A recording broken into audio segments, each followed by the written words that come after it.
won't be the first time that this driver started a feature last and came back.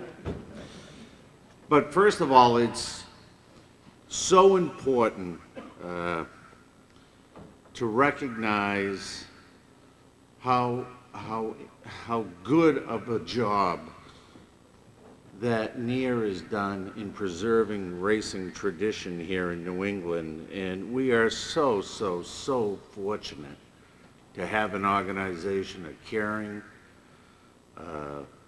people that have basically put their heart and soul into recognizing the past and keeping it going. Thank you so much, all of you from NEAR. And they deserve the hand here. I mean, as much as anybody. All of you from NEAR, thank you.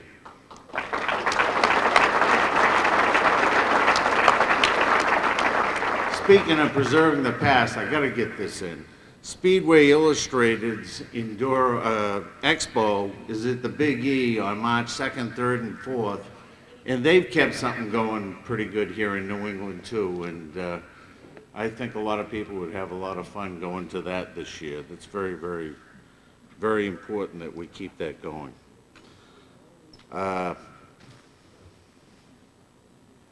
Just like the good old Bud commercial, when you say Bentley, you've said it all. First of all, with his family, he has 2 grown daughters, a grown son, grandkids. His daughter Lisa's here today. Lisa, stand up, would you? You never get to do that. And I don't know how many ex-wives he really has. Everybody knows who the hell you're talking about when you talk about Bentley. He's a legend, all right. He's a legend in so many ways you wouldn't believe. He's a legend on his Harley Davidson. A couple of years ago, 3 years ago at Stafford, he did a burnout and he put a hole right in the stripe, right in front of about 3,000-4,000 people. I think poor Jackaroot was going to have a heart attack. Did the same thing in downtown Portsmouth, New Hampshire one night. I'll be darned, by the time the cops caught up through the smoke, he had already escaped over the bridge into Maine.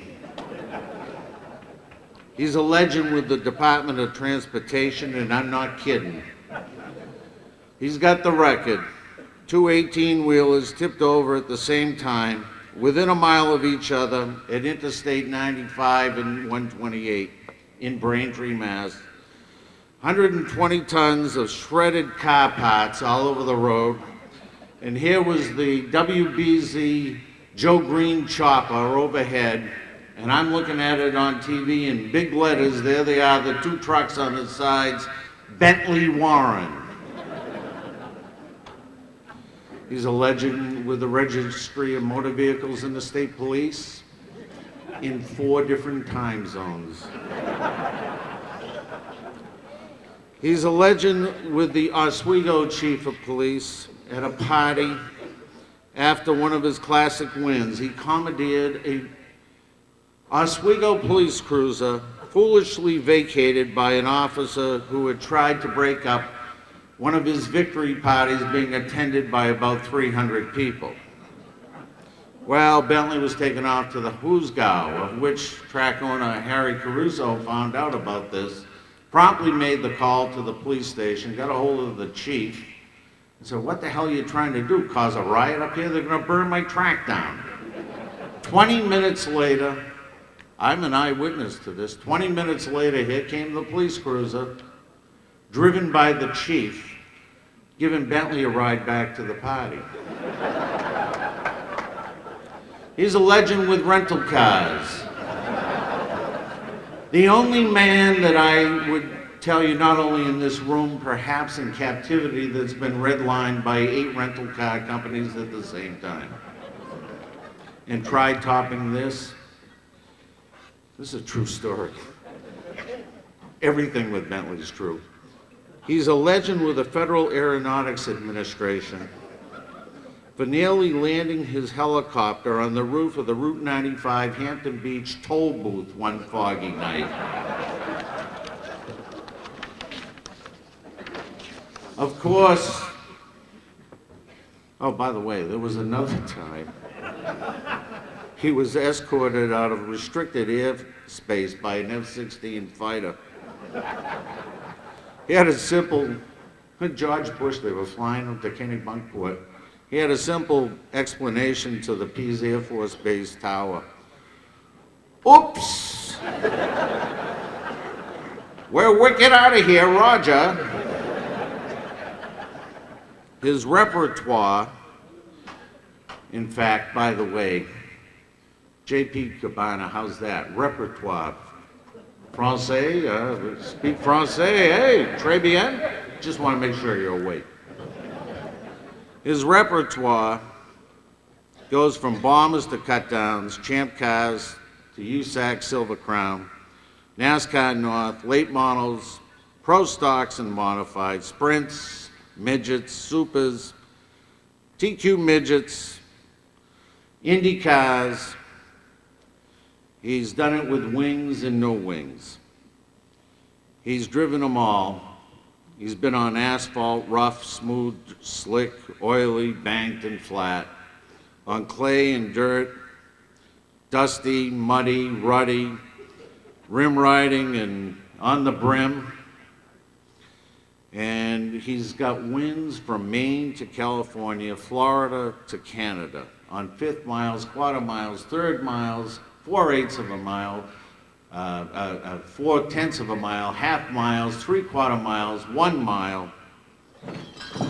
Jesus, maybe a mile and a half too.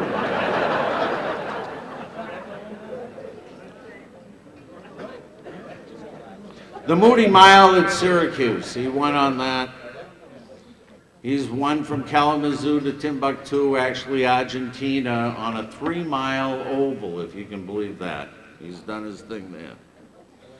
Oswego track champion 6 times. 6 times the Star and Nesmra Classic champion. 4-time International Supermodified champion. 2-time winner of the famed Little 500 at Anderson, Indiana. Copper Classic winner at Phoenix. Multiple World Series championships, wins at Thompson, and on and on and on. Hundreds of feature wins, the first coming in 1957. In fact, and think this one over, in fact, he has now won in 6 consecutive decades. When Bentley first stepped into a supermodified, his own, in May of 1964, he darn near killed himself at the Pine Speedway in Groveland. His very first time he put his foot to the floor in warm-ups, the throttle stuck wide open. Flipping end over end, half a dozen times, he come over the sandbanking, nasty landing crash near the banks of the Merrimack River. He got out, dusted himself off, looked at the wreck, and immediately declared himself bankrupt. After watching Bentley in his kamikaze act, the late Hall of Fame driving legend Ollie Silva summed it up pretty well. Said Ollie, "The only thing that stands between that kid and Indianapolis is that river." Ollie was right. A week later, Bentley was back, and he won his very first Class A Supermodified feature. Finishing second was Ollie Silva. Bentley went on to race at Indianapolis. He drove Indy cars for Tassie Vadas, Lindsey Hopkins, J.C. Agajanian, and Grant King. He's had an array of great car owners and crews and teammates and loyal race fan base. This past September 17th, driving for the Vic Miller team, Bentley won the ISMA Super National feature at Oswego, topping a very highly competitive 40-car field. He did it not by a fluke, he did it by coming from the rear, coming from behind. clicking off laps of 16 seconds flat, the fastest of the race, in excess of 140 miles an hour. Exactly 40 years earlier, September 17, 1966, he had won his first Oswego Supermodified feature. More than a legend, surely this Bentley Warren character is some kind of phenomenon. Very few come along in a lifetime. I got to see Gordie Howe play pro hockey when he was 52, and George Blanda kicked field goals in the NFL when he was 49. Likewise for Hoyt Wilhelm, the great knuckleball pitcher in the Major League Baseball. Some people would think Bentley's a knucklehead.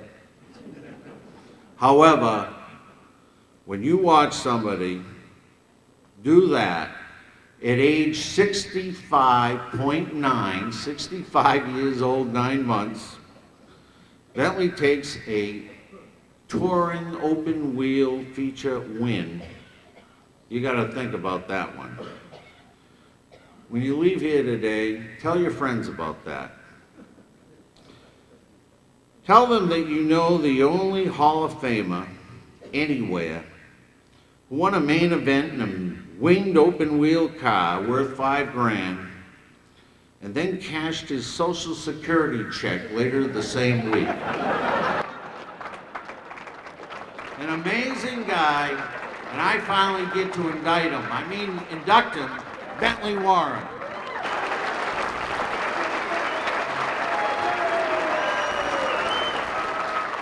No, this is such an honor to be indicted or inducted, whatever you call it, into this Hall of Fame with all the people that have been inducted and the people that have been inducted today. And I've just looked at all the faces out here, people that I know and heroes that I've raced with and seen race and everything else.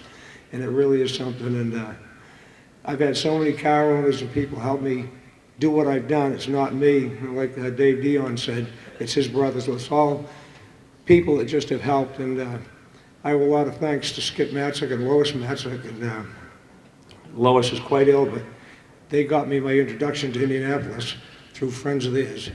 And I love doing what I'm doing, and like Dave Dion said, it's awful hard to quit, and I don't want it with somebody like Vic Miller giving me a ride. It's really neat. But thanks again, and I really enjoyed this.